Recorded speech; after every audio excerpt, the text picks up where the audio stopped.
Every time I upload one of these videos to YouTube, there are two major things that I am sure to do. Both of them helped me to build my channel. One of them annoys some of my viewers. I'm going to explain why I'm going to keep doing it and why you should follow my lead in this episode of the Library Marketing Show.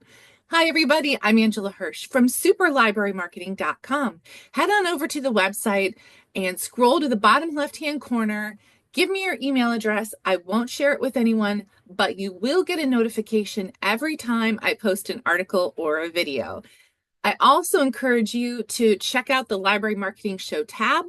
There you can nominate your library or someone else's library for kudos. I like to give kudos to libraries who are doing something interesting or unique or fun in library marketing. We're going to start today's episode with kudos, and our kudos today goes to Willard Library in Indiana. There's a link down below so you can see this, but they have this very cool, I don't know if I'd call it a program or a service, but basically you fill out a form and you can come to the library after hours to see if you can find ghosts or other paranormal activity in the library. The reason that they do this is there have been lots of odd and weird things that happen at the library once it gets dark. And I think it's a really interesting and fun way to get people to come into the library and see everything that is there while they're looking around for ghosts and other paranormal spirits, I guess. So I want to give a big kudos to Willard Library for this unique idea.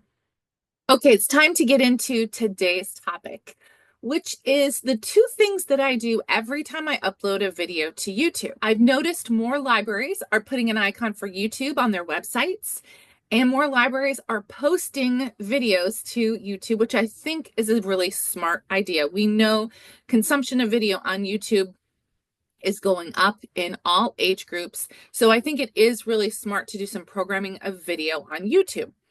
But the thing I don't see, there's like two things that I don't see a whole lot of on these videos that I want to encourage you to do. The first thing I want you to do is add an end screen to every video. I usually add an end screen that has that serves up another video. I let YouTube decide which video on my channel is going to work best for this viewer because they have all the data on the viewer.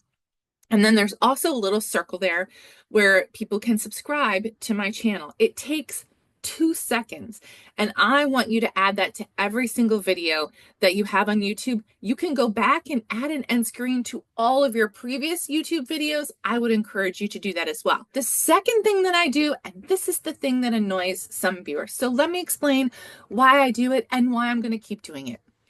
You probably noticed at the beginning of this video, I did a little section where I gave some calls to action. I want your library somewhere at the beginning of the video to start asking people to sign up, probably for your newsletter. Maybe you have a couple of different newsletters. Whatever your newsletter is, drive people with either text or with spoken word to sign up for more information from your library on your website. Why do we do this and why is it important? I think, remember how it used to be so grand to post on Facebook? And nowadays we don't get a whole lot of traction from our Facebook posts. YouTube is great right now, but it might not be in the future. In fact, you never know what these social media platforms, what changes they're going to make in the algorithm and how that might impact your library's reach. So what you want to do is always be building your own audience on your email list. It's smart marketing. All the big brands do it. Keep control of your audience so that you can communicate to them when you want to without having to work through an algorithm. And the best way to do that is towards the beginning of your video, just quickly ask people to sign up for your newsletter. So those are my big two tips for YouTube. I'm going to put a link down below also to the 2025 guide to YouTube for libraries, and let me know what you think. Have I convinced you to add an end screen and a call to action for your email sign up to your videos? Is there something else that you do? Perhaps you add cards or you do something else to drive people and to get them to do something at the end of your videos or even at the beginning. I'm really curious. Let's get a conversation started down in the comments. And that's it for today's episode. But My channel is full of other tips for library marketing. Here's the end screen if you want to keep learning. Click on this next video. I'll meet you there.